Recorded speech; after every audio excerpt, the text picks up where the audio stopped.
Today I have an amazing guest on the podcast, a really close friend of mine, a guy who I've spent hours and hours training with, living with.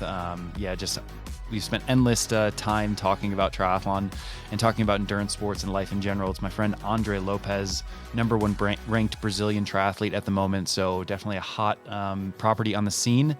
Just enjoyed talking about, his upbringing in Brazil, how he got into triathlon. It really hasn't been that long, so his kind of rapid ascension into the sport and the success that he's had thus far, plus his goals for the future. So enjoy my conversation with my good friend, Andre Lopes.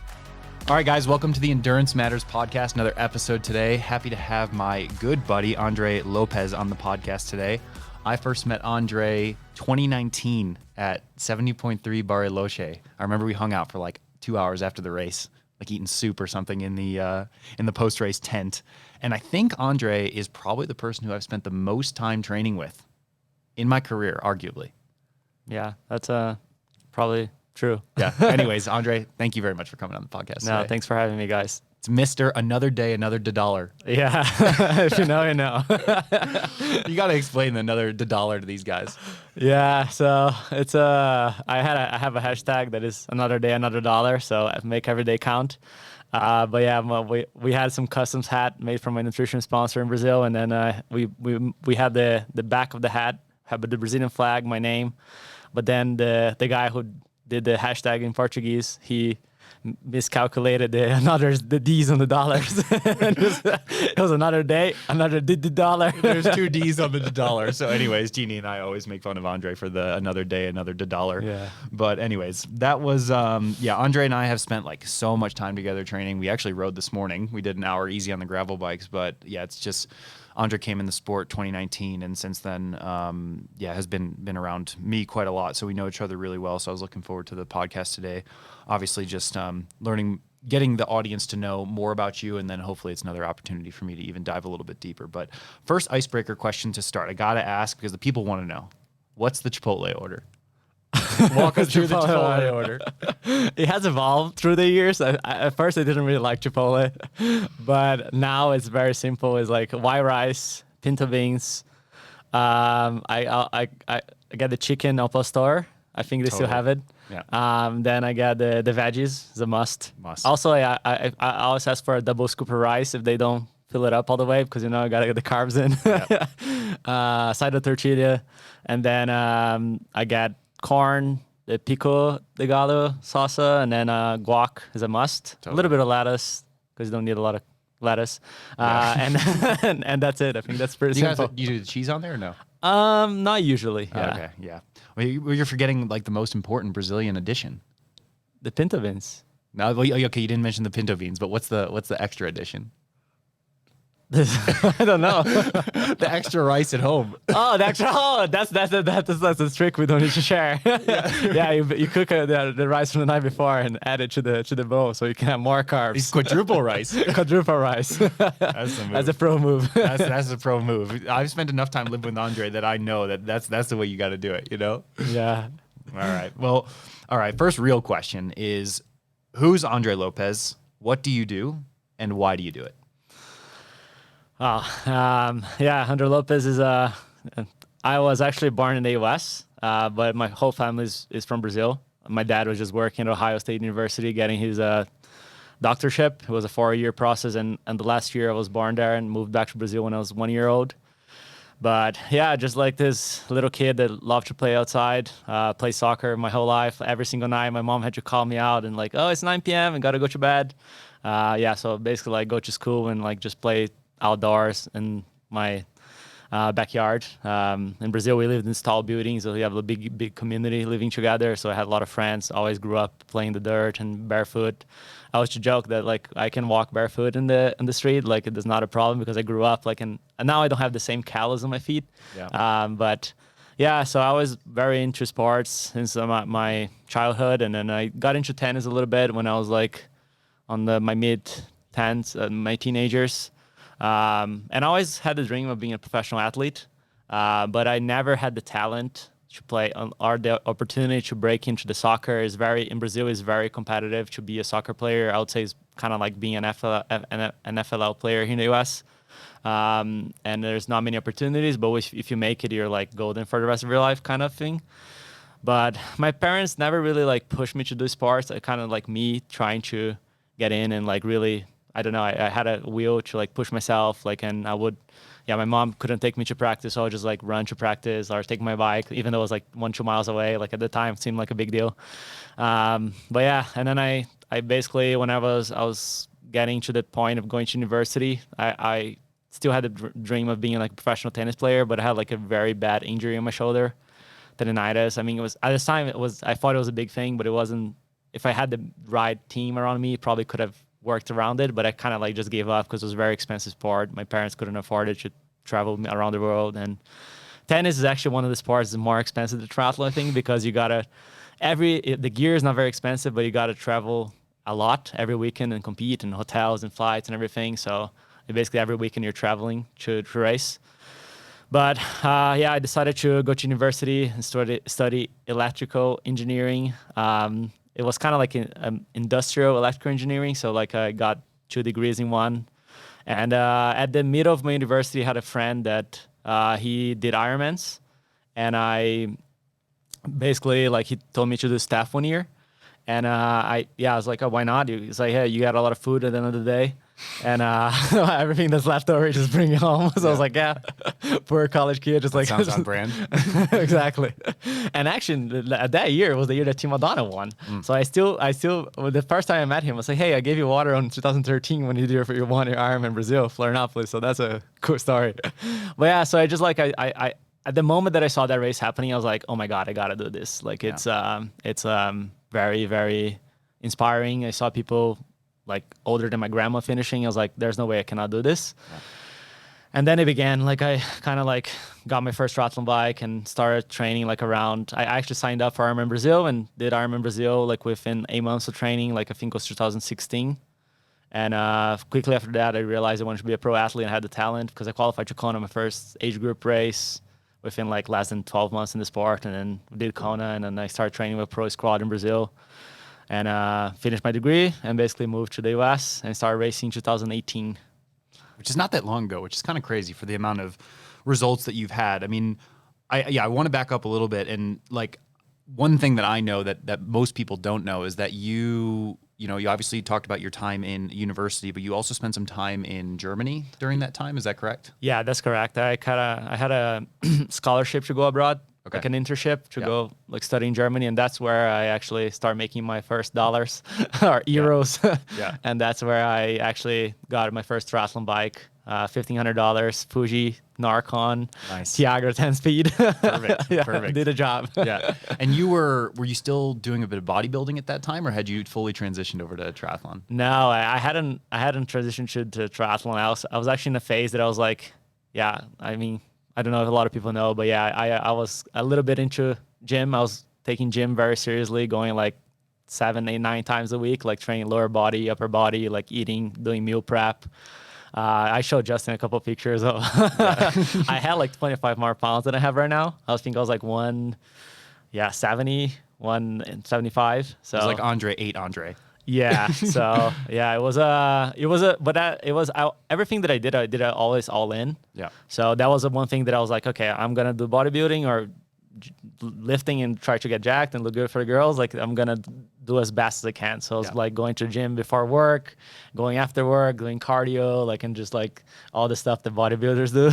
Yeah. Try to lean out, look like shredded. So yeah, it was a period of time that I probably lasted for like 3-4 years, between like 18 to 22. And that actually set me up really nice to like biking, because like I was very strong lifting, because I was like, I didn't want to just look like the V shape. I was like more like from the ground up and like look like a static. So yeah, it was a good time that I just like, I got really frustrated when I found out you could take like other stuff to like facilitate the process, and I was just trying to be all clean and everything, and like, yeah, I don't know. Yeah, I kind of demoralized a bit with it. Yeah, because every time you go and like spend like 1 month without doing anything, you like lose all your progress. So like, it's kind of frustrating. Yeah, one thing that I always found interesting when you tell me stories about that time was like, you showed me some of your Garmin files from back then, and you were running like, your cardio was like 10K runs in like 40 minutes.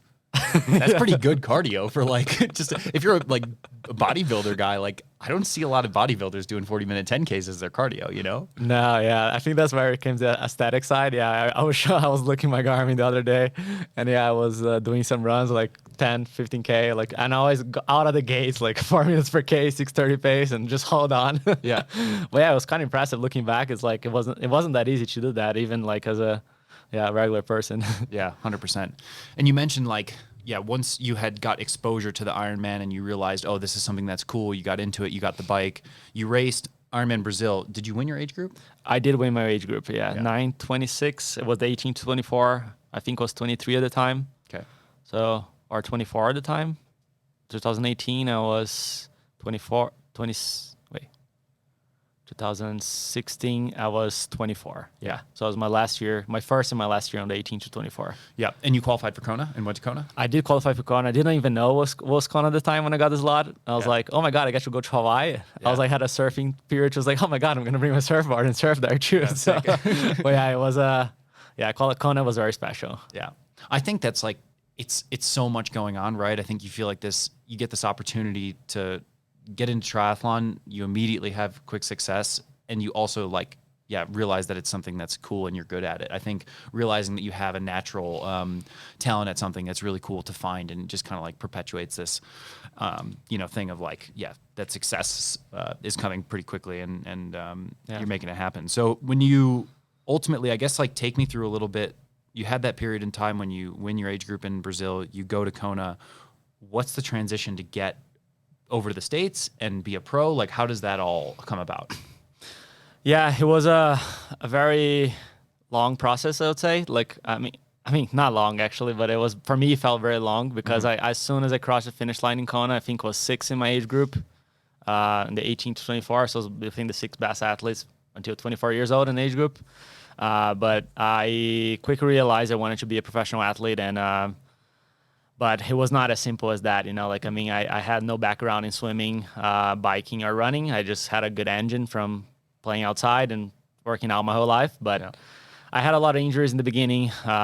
It was like, just like I signed up to the Ironman Brazil 2017 because I wanted to win overall age group. Then I would feel like I deserve it to be a pro. And I got injured, couldn't race that year.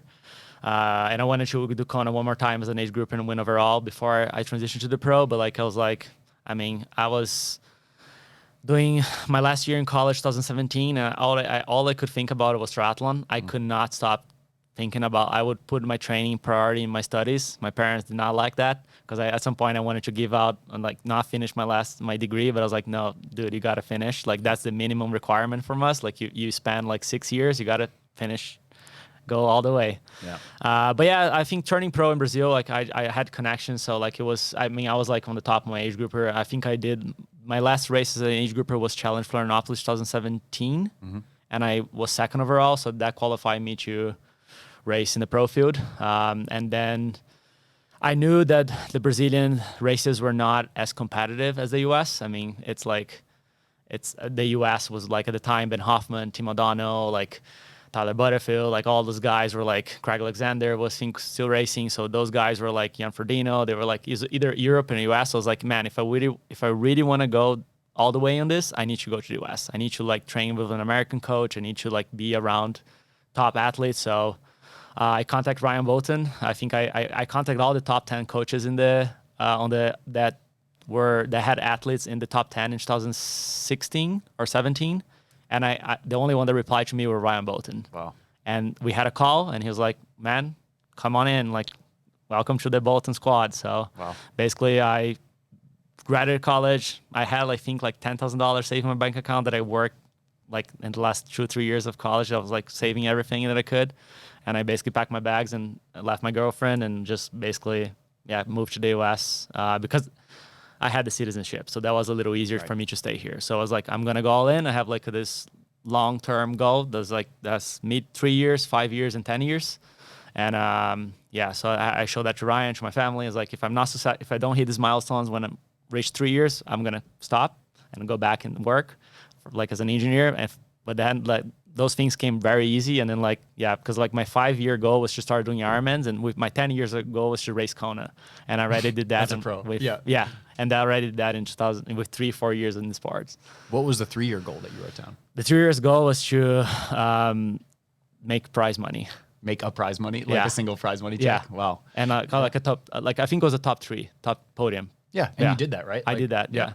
Because you had gotten on Augusta podium. Augusta was like within 2019 was my first podium with Sanders. I think that was top 3 or enough prize money to be able to make a living and not like just have to work. Yeah, totally. Yeah, I mean, that's easier said than done. Almost easier back then than it is now. Yeah, but, now it's very competitive. Yeah, 100%. So did you immediately come over and go and train with his squad in Tucson or in New Mexico? Like, what was the training setup straight away? Yeah, so Ryan, usually he sets up his year, he stays in Tucson. I mean, you were there this year. He stays there until like March, April. And then, so I was there until like April. And then I went to Santa Fe, where his home base is.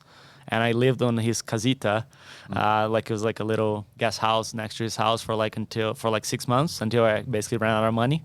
Yeah, perfect.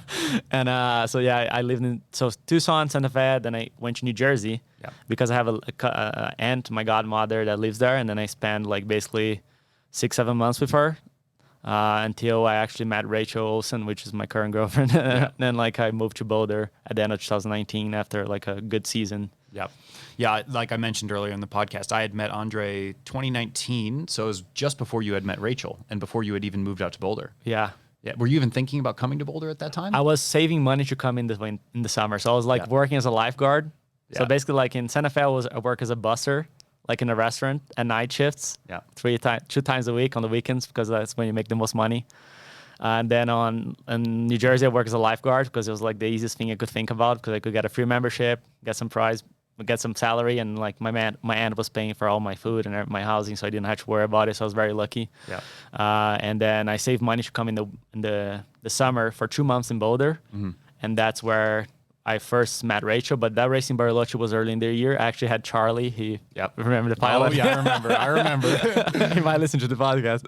But yeah, he flew me out there because he was a pilot for American Airlines, and like I flew business class the first time. It was like I remember like finishing the race. I was 3rd, you were 5th. I was 5th, yeah. Yeah, and I remember like I was like kind of okay with the race. I remember I was running in 2nd for a long time. I was like, and then I got passed later in the race. I was like upset that I came 3rd, but I was still happy I got on the podium anyways. And Andre just comes barreling in. He's like so stoked. We talked my ear off for like 2 hours. That guy Charlie, the pilot, was there. We were just hanging out. I had a couple friends down there, but I didn't really have anywhere to be. So I was like, sure, I'll hang out with this guy. But I remember at the time, like I don't remember the conversation in vivid detail, but I remember you like being really stoked, wanting to like come to Boulder. I think you were asking about like the crew I was training with, trying to ask about like what's it like, this, that, and the other. And I think you said before we left, you were like, I'll see you next month or something, you know? Yeah, I was already planning on coming, and you were at the time were like training with the Chili squad, and like you guys had Team Don, Team O'Donnell, like the really solid crew. I was like, hey, like I was like this young kid trying to break in the scene and like just be respectful and meet the locals in Boulder, because I think that was the place that I eventually wanted to leave.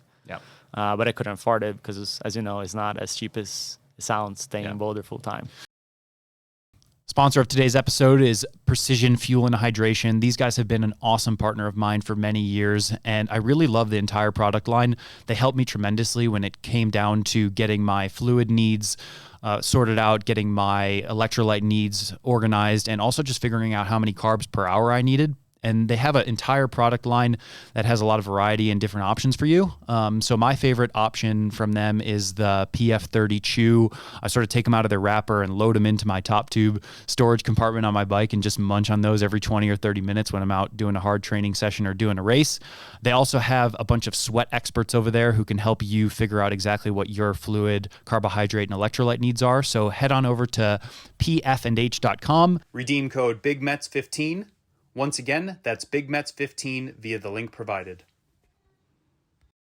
Yeah, I mean, I feel like also when you first got there, like this is a question that I have here. You know, you've always been a very social guy. Like I realized that, you know, when we first met when you were in Bariloche, when we came back to Boulder, you know, you had the mutual connection to Sam Long via Ryan Bolton. So I think that's probably how we first got together training, because you were training with Sam quite a lot. And I remember back in 2019, like we just trained a whole bunch because we would run, on Sundays at Tom Watson. You'd come to the Julie Dibbins swims that we were doing twice a week. So I feel like I had exposure to you like probably 3 or 4 days a week at the time.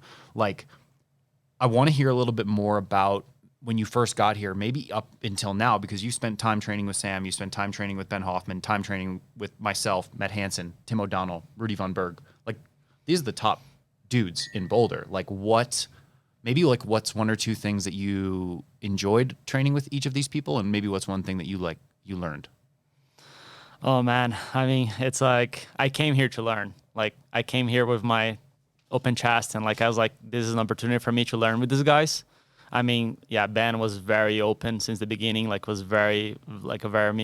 gave me a very warm welcome. Ryan was my coach was like my mentor. So, I mean, I'm really grateful for all the guidance he gave me the first 5 years. But yeah, coming to Boulder was very eye-opening. I mean, the way I was observing everything, the way you guys train, the way you guys eat, the way you guys recover.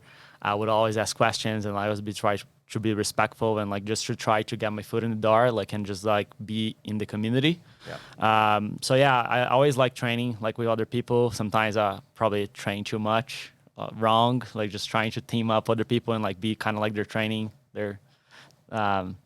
buddy. But I just learned a lot. Like, I mean, I feel like when you have like guys who are like top 3 in Kona, podium at Kona, guys who have been podium in 7.3 worlds, like Rudy was, I mean, you were like doing super well. Like, I mean, and Sam was not even that good at the time. Like, he was like trying to break into the scene. Like, he was like this goofy kid that was like trying to, like, everyone's laughing at it. Like, now everyone's like, oh my God, he actually came up to the scene. So, I mean, I feel like I learned a little bit of every one of them, like a little bit with Tyler, a little bit with T.O., like a little bit with Matt Hansen, a little bit with you. Like, Sam is one of my best friends, but like, it's just like, I feel like it's just like, if you surround yourself with good people and people that are at the top of the game, eventually you're going to get there. So that was my mindset. And I feel like that's still my mindset. I'm still like trying to learn as much as I can and we talk like a lot about training and like how we get to the next step and I feel like it's long time coming for us, and it will probably eventually happen. Yeah. I mean, they say it all the time, but you are a collection of the people you surround yourself with. Where they say it's a collection of like the 5 closest people to you. That's who your personality is, and that's who you end up becoming. So I think if you surround yourself with low performers, you'll be a low performer. If you surround yourself with high performers, you're eventually going to be a high performer. 100%. Yeah. So yeah, I mean, I think that's been really interesting. So I mean, it must have been like, of those guys, like, who do you think was like the biggest mentor to you? Training wise, do you think it was Ryan? Do you think it was maybe someone like Sam being alongside, because you guys are obviously similar age, or do you think it was someone like a Hoffman or a T.O. or Hansen or something? I think like all of them contributed a lot. I think like Hoff, T.O., Hansen, and Tyler probably were the biggest ones. Yeah. I think like with Sam, with you, like we're just like more brainstorming and like trying to see what we can do and like just have fun training. That was the most fun training was with you guys.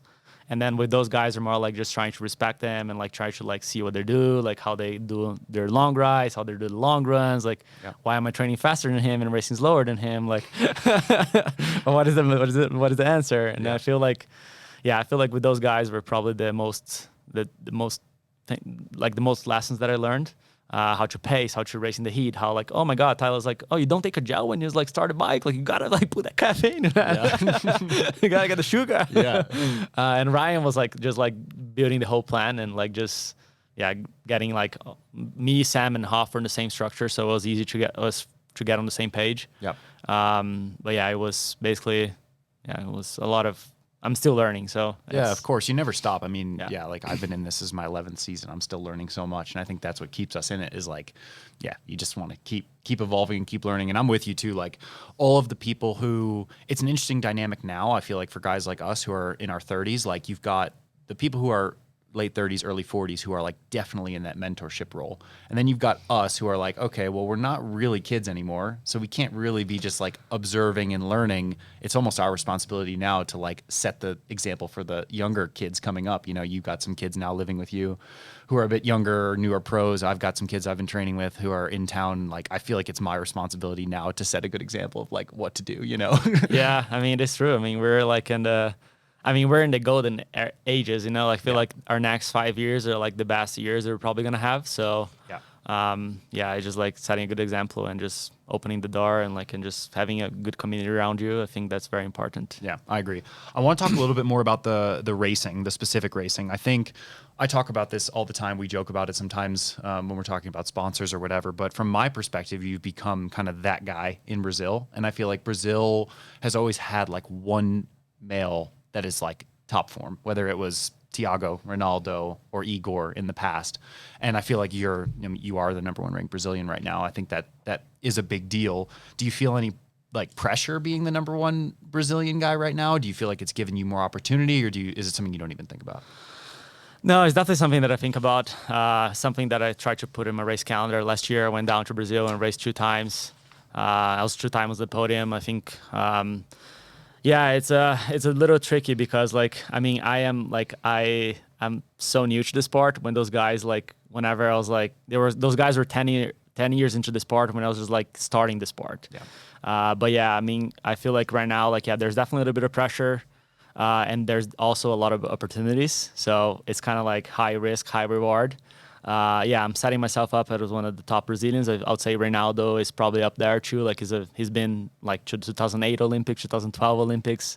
I think he didn't do the 16, but like, man, 2008, I was like still in high school. I didn't even know like what triathlon was. Yeah. I mean, anyway, but yeah, it's the racing in Brazil is definitely like something that I definitely try to do and go there. My sponsors are mostly from Brazil. I think like you got the Australians also, they go to Australia to race. Like, so for me it's very important and to solidify myself as the number one ranked Brazilian, because it's definitely like a card that I can play that the Americans can't. Because I also try to think about the other way. Like whenever the Collins Cup was around, like, hey, let me try to get into the American team. It might be easier. But I was like, it's not that easier. Yeah, totally. So yeah, I feel like, yeah, it definitely comes a little bit of pressure, but also comes with more opportunities when racing for Brazil and being one of the top seeded guys. Yeah, 100%. I mean, we see that a little bit. Like, my wife, Jeannie, who you obviously know super well, like she's been one of the top South Africans for a long time. I feel like that's a good thing, in terms of opportunity, but also in terms of marketing. And I think you've done a good job kind of surrounding yourself around Brazilian sponsors who support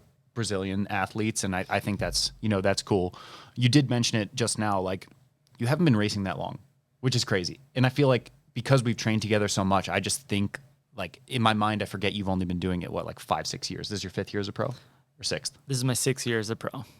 It's still not that much when you compare it. We're the same age, and this is my 11th. So like, yeah, I've had double the amount of like maybe miles in my legs or racing experience, having done pro triathlons, this, that, and the other.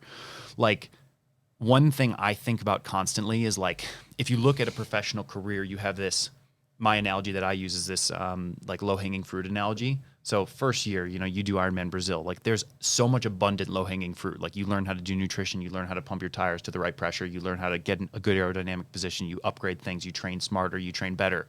Like every year, you're grabbing for lower-hanging fruit until the point where there's no more fruit at the bottom.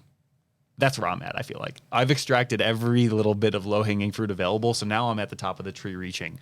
Like what percentage of your potential do you feel like you've extracted, and like is there any low-hanging fruit left? Yeah, I feel like I hope there's some hanging fruit left for me.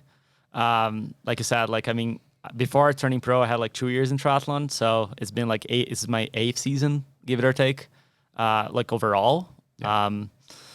So I had a very successful season in 2022. That was like when I got second in the North American Champs. I did like 6 months before I had like the Cozumel performance, which was my first Ironman. And then last year I had Ironman Brazil, which was like also like a low 8 hours Ironman. But yeah, I feel like Ironman is complicated because it's hard to nail and feel like you nailed. I feel like Cozumel was a very good performance that I had. But it's definitely like, I didn't know what to expect. Yeah. And then Des Moines was like, okay, I think I can do this well. But I was a little cautious, like, and not to like overdo it and like just try to get a Kona slot, which is one of my dream goals. Yeah. But yeah, I feel like there's definitely some areas I feel like I haven't nailed the race yet. Like I feel like my run is definitely, I mean, you train with me, I think my run is definitely up to, I feel like I'm definitely leaving some stones unturned there. Sure. I'm trying to figure out how to actually execute a run race that I can be proud of in an Ironman. And also in the 7.3, I haven't been running fast in 7.3. Like I've been very consistent, like 114s, 115s, but like I had one or two 113s and one 110, but like I feel like I should be running faster than that. And also like the biking, I feel like I'm very new to cycling too. So I think running comes more naturally because I've been running my whole life, like playing soccer, tennis, but like biking is a different kind of stimulus that you have to do. Yeah. And I feel like I've seen some really good gains this year on the bike. I just haven't been able to show it yet because I didn't have great swims. Yeah. So it's triathlon. yeah, for sure. But definitely I think there's a lot of hanging fruits that I'm trying to collect. And I definitely been stagnated a little bit this past 2 years. Like I feel like I haven't improved insane, or my results haven't shown that, but I feel like maybe the performance will come. Like that's what I'm hoping to believe, and that's what we all believe, right? I mean, that's it. I mean, I talk about this with Jeannie a lot. Like, you're going to have points in your career where you're on fire and the results are coming and everything's kind of rolling, and then you're just going to have moments where you just have to shovel shit. Yeah, and I feel like those are the moments that actually shows your character, like sure.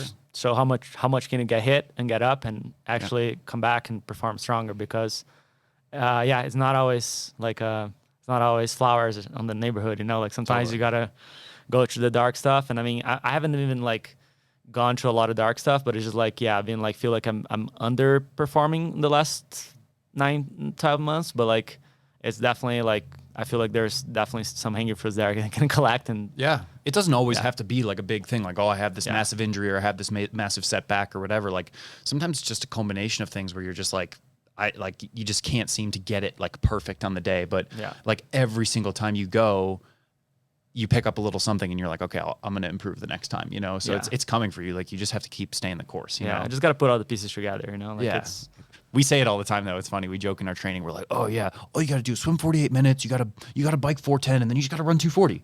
Easy. It's a 745, but easier said than done. I mean, that's just like you said, Ironman is tricky, but I think we're doing the right stuff and you're doing the right stuff to continue going there. I mean, at least from my perspective, I feel like there's still so much for you to try race wise. There's still so much for you to try training wise. Like if I look back on my career, like year 6, if I look at year 6, that would have been 2019. And that's the athlete. Like I'm such a significantly different athlete now than what I was in 2016. And I felt like my best years of my career were years like 7, 8, 9. Hopefully now I'm getting into some good years as well. So anyways, like I think you've got a lot to look forward to. Yeah. One thing that, I know very well about you is like you've tried a lot of different type of training, a lot of different types of like training styles, self-coaching, having coaches. Like what do you like about maybe a self-coaching approach versus having a coach approach? Because you've tried a lot in the last couple of years. Yeah, I'm still figuring out what I like, what I don't like. But I think what I like the most is having a very good environment, a good training squad. I feel like that's what is the most valuable thing for me. Yeah. It's just like having people that I can rely to be there and be training and be having the same mindset, the same goals, because we're all like trying to be better. And like if it works for some people, I'm happy if it works for another guy. Yeah. But it's probably gonna work for me too. So. Yeah. I feel like that's the most important lesson that I learned from my hardcore career is whenever I perform the best is whenever I'm like having fun in training, like totally. And not like overdoing it, but like also like having a good balance, like with friendships and everything. So, and I feel like we got a good thing going now in Boulder. Like I feel like it's been like on and off sometimes, but like I feel like we're trying to. Of course, there's like you cannot do everything with everyone, otherwise you're just gonna get burned out. But I feel like it's like the training squad and the surrounding yourself with people that you can count off and like have the same mindset and same kind of goals, even though they're not racing the same thing. I think it's very beneficial. Yeah. I think that's something that we've both recognized. I don't know if we've even had like a specific conversation about it, but I think we both recognize the value of having different people around and just all kind of sharing the pain and making it half the pain. I think we've done that together just one-on-one, but I think it's important to have like just like an aura, a vibe, a culture that's been lacking in Boulder on the triathlon scene. And I don't know, I think we're trying our best to try and create it. Yeah, I think we got a good thing going on like right now. And like, yeah, you can have like the best coach, but if you don't have a good environment, you're not going to succeed. Like, I mean, you can have a good coach and you can fully believe in him and like just, I mean, there's two paths to success, you know, like I think there's guys who like to do their own thing and there's guys who need like a squad, need like some people to be around and just to have a little bit more like will to get out of the door. Yeah. I think like it's one of those things where it's like you need, like you said, there's some people in town who are just happy to put their headphones in and ride Zwift and just get it done. Yeah. But like you just have to understand the type of person you are. And like I know you well enough to know that if you have a coach that says, hey, Andre, I need you to ride Zwift every day, put your headphones on and smash this power, you're going to last 3 weeks doing that, right? Yeah. It's just not going to work. Not going to work. Yeah. One thing I've always kind of like, you know, just as a friend and as like a fan of all my friends and, you know, triathlon in general, like one thing I've really admired about you is kind of like your outlook and perspective. Like you've always been so optimistic, generally positive, stoked on triathlon. Like that's, yeah, you're always willing to push hard. Is that something that you naturally possess, or do you wake up in the morning and be like, no, I'm going to be super positive today and push myself?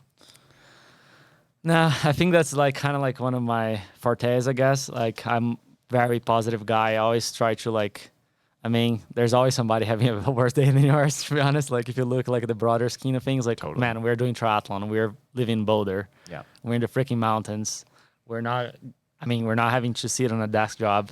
Yeah. We're doing what we love. Like we're 30 years old. Like, I mean, there's worse thing happening in the world right now. So like, I'm always trying to look, Rachel doesn't like, my girlfriend doesn't really like when I say this, but like, It's like, yeah, I mean, it's something that I always try to keep in mind, like that there's other things going on in the world that is a lot worse than what we're doing right now, even though if you're going through a rough patch or like something that is not really happening for you right now, like are not going your direction, I feel like, yeah, that's when I'm having a bad day, I'm trying to think about other stuff and like just put triathlon in perspective so I can like focus on and actually have a good vibe for the day, I guess. Yeah. Do you have to like actively recalibrate, or is it something where you're just like, it's natural for you to be like, okay, this day's going to crap, or I've had a race where something gone really bad and it has, or I'm underperforming, or I didn't finish the race, or I'm sick, or I'm hurt, or whatever. Like a good example is last week you fell off your bike and crashed. Like, are you able to get right back up and be like, no, I'm going to focus on the positive. I'm going to get healthy. I'm going to use this as a little reset. Like it's what I needed anyways. Like what's the thought process? Yeah, I mean, it definitely comes and goes. Of course, there's some moments where you're like, oh my God, like I'm having a hard time getting over this. Like, but yeah, like something like the crash is like, oh, you went down. Like there's nothing you could have done about it now. Like you're already down, you're already hurt. Good thing you didn't break anything. So that's a positive. Okay, let's focus on the healing because you cannot do anything else. Let's try to recalibrate and focus. But I think all that stuff comes very natural for me because like, I know triathlon is not everything in my life. I really love and breathe triathlon. I want to be the best version of myself. But like, I know at the end of the day that I don't need to be a world champion to be fulfilled, to be happy for the rest of my life. Like I just want to be the best version of myself. And if that's like a stone in the way, like I just have to deal with it and like just try to move on. But like, yeah, it's definitely like the challenges are like also like opportunities for you to grow. I feel like you come a lot stronger out of like harsh moments or challenges. The challenges you have to overcome, they're gonna actually like, I mean, it's crazy, but if you get people that are coming back from injury, like, I mean, Lucy Charles, like they always come and like they have that fire inside them, burning so hard. So I think you got to use the challenges and the struggles as fire to the fuel. And that's what I was trying to like, okay, you've done this, like you already went through this one or two times in your life, so you can do it. Yeah. Just try to focus one day, another dollar, just another one day, another, one day in front of the other, man. And like, you got to overcome it. Everything shall pass. So that's one of the other phrases that I always think about myself, like everything shall pass. Yeah. What's the other one you told me all the time? Calm water never made a skilled sailor. Yeah, a calm water never made a skilled sailor. Yeah, he tells me that all the time. That's all when you're going peak to peak, getting like blown all by the wind. Like, I feel like that's like, yeah, you're not going to get better on your bike if you don't ride in the wind, my man. 100%. I remember running in 2020 and you said that to me for the first time. And I was like, I like used that as a mantra in Ironmans. I was like, oh, calm water never made a skilled sailor. I'm going to go a little bit harder right now. Yeah. So yeah, that was, I always appreciate those little tidbits that you can pick up. And that's also the fun part about having training partners is like, sometimes it's just like the little things someone says in training that like just help you tremendously, you know, whether you're in the race or in a hard training session or just trying to like get through it, you know? You know, you mentioned your girlfriend Rachel twice. Like, you know, you guys have been together for quite some time now, probably 5 years. Yeah, getting to 5 years this summer. Yeah. What role does she play in your success?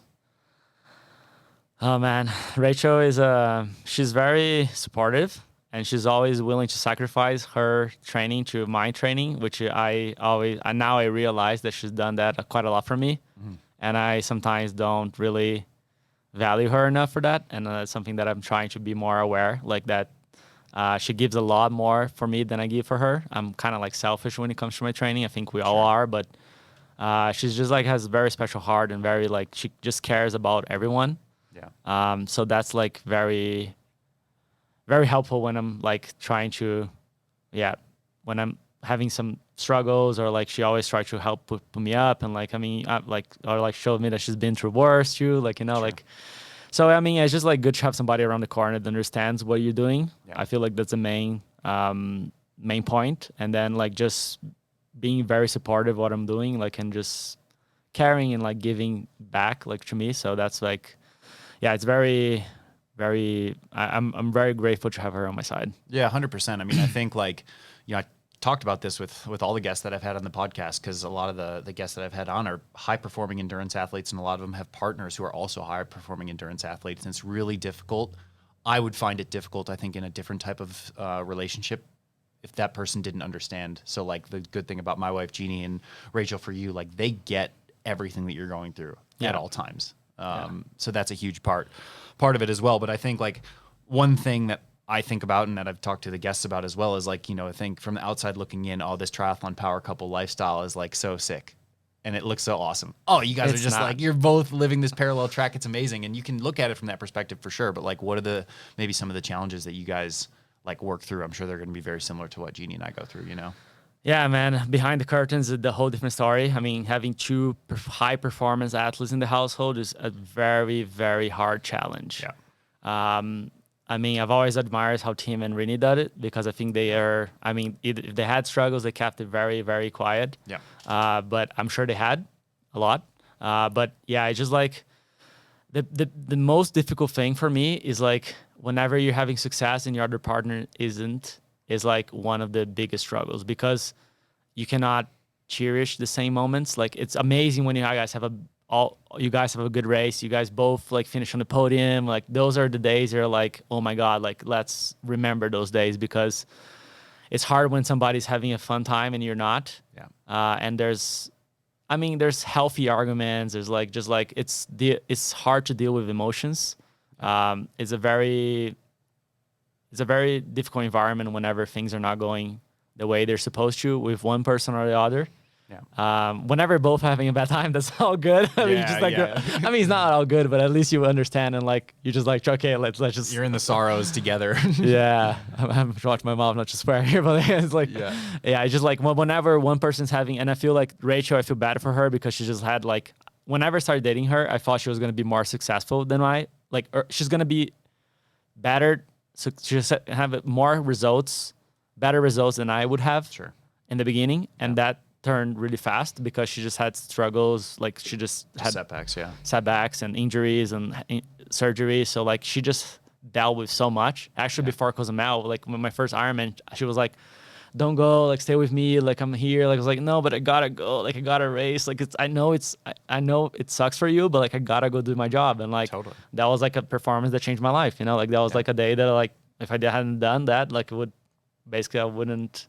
Yeah, I mean it's just like something that like some days you just gotta follow your gut and like be a little selfish. But what I feel like this is like a very deep talk here, but like it's just like you just gotta make sure that you give back to your partner. And that's something that I sometimes struggle. Yeah. In the podcast with Alexi, he said the river never flows both ways.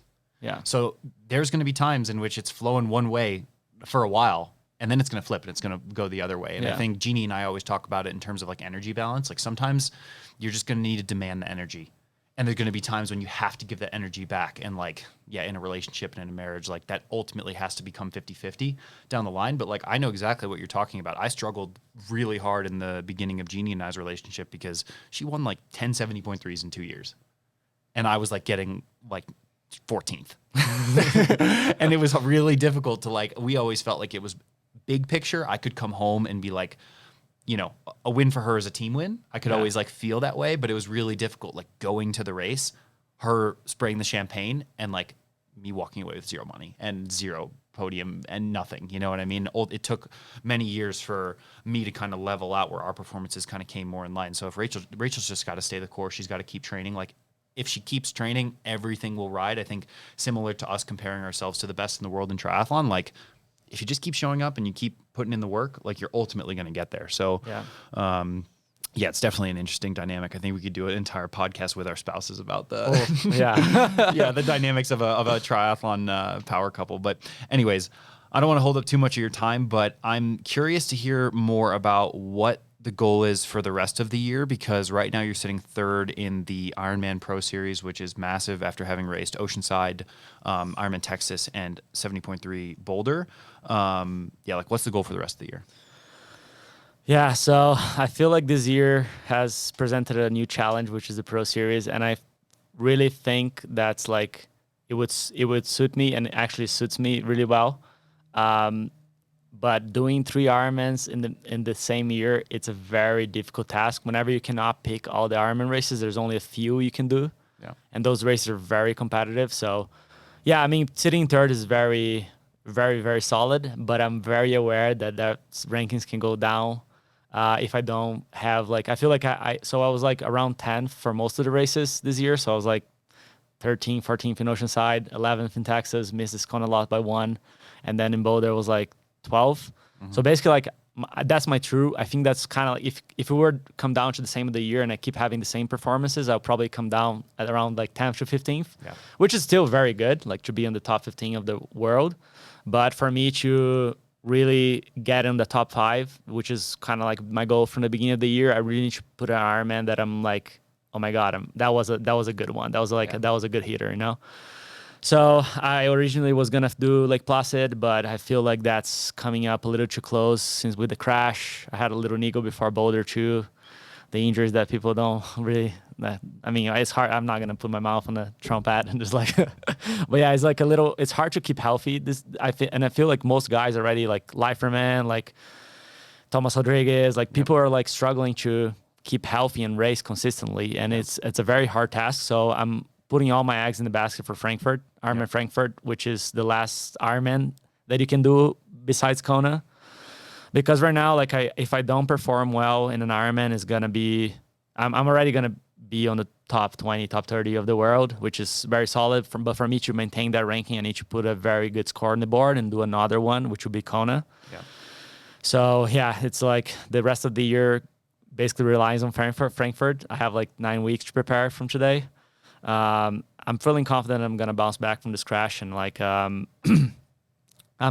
and I haven't really nailed it. Texas was like, it was an average result, even though it was of 11th, was decent, but it was like I could have done a lot better. So I think like that performance will come in Frankfurt, and then hoping that I can grab my Kona slot and race Kona, and that would be my 3rd Ironman of the year. And if I do those well, I think I will be on the top 10 for sure. Yeah. Maybe top 7, top 6, depending on it's so interesting, this new Ironman series. I think is so exciting. I think people are not really, the audience is not really that deep into it yet, but I think it will be very interesting come Kona, and like comes like the points, whoever, if Sam Lalo or Magnus go and like have one of those exceptional performances again, is going to be come down like, how far back are you? Or like, so it's like, and it's a lot of money down the line. Like it's money that we never been presented in the sport. Like, I mean, you and I, like the chance of winning $50,000 is like winning 5, 7, 10, 7.3s, you know, like it's money that we never seen before. So it's kind of like life changing.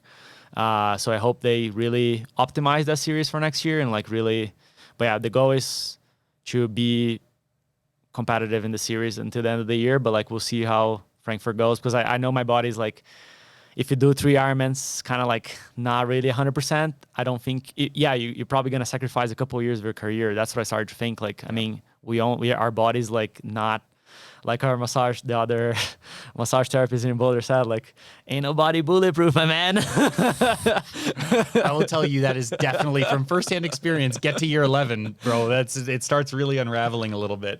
Yeah, so you got to make some smart calls. But yeah, that's kind of like what I'm thinking about. And if Frankfurt doesn't go out, and perhaps I don't get to go to Kona, I would just focus on getting like I want to chase my first Ironman win. Yeah, So that sure. would be another goal that I'll have in mind. Yep. One last question here before we get into the rapid fire to round out our conversation today. What 10 years from now, so you'd be 41, you're looking back on your career, chances of you being retired or close to retirement are pretty high. What's the one result that you're looking back and being like, yeah, that was the one? Oh man, I'm hoping there's more results coming the next 10 years. But Like the one you'd be most proud of looking back. I feel like Cozumel, my first Ironman as a pro, was very, very special. I feel like that's the race I took it by the horns. And that's a race that a lot went on, and like I was like third, like with Christian Blumenfeld, like the reigning Olympic champion. And I was like, yeah, I was gonna go like 740, 741, but I missed the finish line. Yeah. And I still like had the will to come back and ran like 500 meters more, and like I still reeled it in a top 5. And man, as soon as I crossed the finish line, I collapsed straight to the ambulance. Like it was like I had like zero energy on my body left. Yeah. Like it was, and that was, I mean, it is today the top South American time. So I have this South American record for Ironman distance. Yeah. So that was 7:43. So that's one result that I really look back and.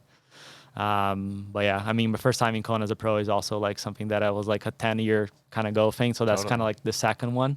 If you could forecast like what the next 10 years of your career were, would it be a top 5 in Kona, podium in Kona, winning an Ironman? Yeah, my next goal now is like I want to be top 10 in Kona. Yeah, top 10 in Kona. I would check my career list. Yeah, yeah, for sure. That's huge. That's huge. All right, man. You ready to get into the rapid fire? Let's go. Round us out. All right. I actually spent a lot of time thinking about these, like a lot. I was up like too late last night thinking about these. So here we go. Rapid fire questions. You have to retire from triathlon and you can only do a professional sport as your next career. What sport are you choosing? Surfing. Surfing. That's crazy. You think you could be good enough at surfing to make money? I wouldn't think about making money, but I was thinking more like about lifestyle. Like I was just like, oh my God, it's so nice. I just should wake up, like have a house on the beach, or like be like going to Tahiti, Philippines, and just like having. I mean, I love the mountains, but I think my heart is on the beach. Yeah, I feel like the perfect scenario would be to spend 6 months here in Boulder and 6 months in the beach. Easy. Yeah, I think I would have to choose like darts or something. Darts. Yeah. All right. Would you rather choose one fresh, delicious New York bagel for $3.99 or half a dozen day-old bagels from the supermarket on sale for $3.99? One New York bagel. One New York bagel. That's shocking. Yeah. I mean, if you asked me that question like 3 years ago, definitely the day-old bagels, because like it would be like a lot more on my budget. But I think now I appreciate a good quality. And the New York bagels, man, they are amazing. I know. They just go crazy. All right. What's the best part about living with Jeannie and I? You guys are so organized. Really? Yeah. I was like, yeah, you guys are like very, I usually on my household, Rachel, I'm going to get in trouble for this, but I have to like look up after Rachel a little bit. Oh, like, yeah. So just that's like all Jeannie. Jeannie's, it might not be you. Jeannie's very like, she's very respectful, and you guys are, it's just like, I felt like I was not having to do as much as I do at home. I don't know if it's just like you guys are taking ownership, but Jeannie is very, she's very, I think got mom energy. Jeannie's very polite, like, and she's like that South African. Yeah. Just to clarify, Andre doesn't live with us right now. We have just lived together on training camps and other venues like a lot, probably over a year. I think our last training camps were all together. So in St. George, Tucson, you name it. Yeah, tons. What's the worst part about living with Jeannie and I? You guys are up early. Yeah. Again, that's all Jeannie, dude. It's Jeannie and Millie. I was having to struggle just to like to go to bed earlier. Like, but I just like sometimes Rachel was in the other time zone, and like, but I feel like, I don't know, man. I've always been an early bird, and recently, I don't know why I just cannot get out of bed like firing all cylinders. Yeah. Like when I was younger, like I was like maybe like early 20s, like I was like the first one out of the door, like just. Guns blazing, like 5 a.m., 6 a.m., like the first one, like what does they say? The early bird gets the worm. Yeah, and like the first one in the gym, like opening the lights. Like, but nowadays, like I'm like, I just like struggle to get out. You turn 30, bro. That's it. It's easy. Yeah, I just like that's what happened. I was like, even this week, I was like, I'm gonna try to get rolling faster here in the morning. But I was like, I'm just gonna sit in the computer, have my coffee, and then start rolling. That was really the problem. The coffee machine was right next to Andre's That bedroom. was actually, Like, yeah. espresso But it machine. wasn't a big deal. All right. Okay. What's one thing you're not leaving Costco without? Oh, there's many things that I don't live Costco without. But one The thing, single essential. I think like Oh, that's a very good question, man. I feel like I always buy salmon when I go there, and that's a good one. It's the cheapest and the best salmon I can get. Couldn't agree more. Yeah. A lot of salmon talk on the podcast today. All right. I got two more for you. You found a $20 bill on the ground, running or riding. What are you doing with the $20 bill? I'm keeping it. Just put it in my savings? wallet. Just savings. Saving for like a good snack for later on or something. Yeah, snacks. That's pretty good. All right. And then final one. Would you rather be 30 minutes early to every appointment or event everywhere, or 30 minutes late to everything? Swimming, airport, everything. 30 minutes early. Although I'm always like 5 minutes late, the Brazilian time. Yeah. But 30 minutes late would be kind of like disrespectful. Yeah. But 30 minutes early, I mean, I actually showed up early here for this podcast. I was like, oh my God, if I don't show up early, Justin's going to be like texting me and everything. He's going to be ready at 3:15. Yeah. So I was like, I better show up early. No, you did great. You did great. All right, man. Final question to wrap us up here today. Like, when you're done with the sport, what's the legacy that you wish to have left? Man, I wish to inspire new kids to chase their dreams. I feel like if that's triathlon, if that's like doing gaming in the computer, if that's like, doing whatever, if it fuels your life, I feel like that's the most important thing. I feel like if you're doing something that you really enjoy, it really brings a lot of purpose in your life. And it's actually really like very overwhelming, like the support I get from my fans, like in Brazil. Like it's like there's people that like really look up to me, and I'm starting to realize that. Like I'm like the other guy, some guy messaged me like, hey, I'm 12 right now, but like I'm really looking up to you. Like I want to be like one day I'm gonna race next to you. I was like, oh my God, man, that's so awesome. Like I'm actually gonna give the guy like a shirt, because like or Huge, something like yeah. just like, I mean, that's nothing for me. Like, and like it's just giving back. Like I feel like it's just like inspiring others and like showing that anything's possible. You know, like it's just like, I mean, Ironman doesn't say it. That's a very good slogan. Like anything's possible if you put your heart and your soul to it. And I feel like with hard work and dedication, you can get a lot of places, and being respectful and like just having like good values, I think you can get a long way. But like really chasing your dreams and working hard for it, I think that's very important. Beautiful answer. All right, man. That's all I got. Thanks so much for coming on. No, it was a pleasure to be here. That was fun. All right, man. Thank you. All right. Absolutely love spending a little bit more time with my buddy, Andre Lopes. Had a great time. Just learning more about his background. I knew a lot of those stories, but there were some things that he reminded me of. You know, when you spend hours with someone on the bike or out there running, you know, you say little things here and there that you pick up on, but you get reminded of them in a conversation like this. So I really valued that on our chat today, and I hope you did too. Definitely check out Andre's social media, and we'll see you in the next episode.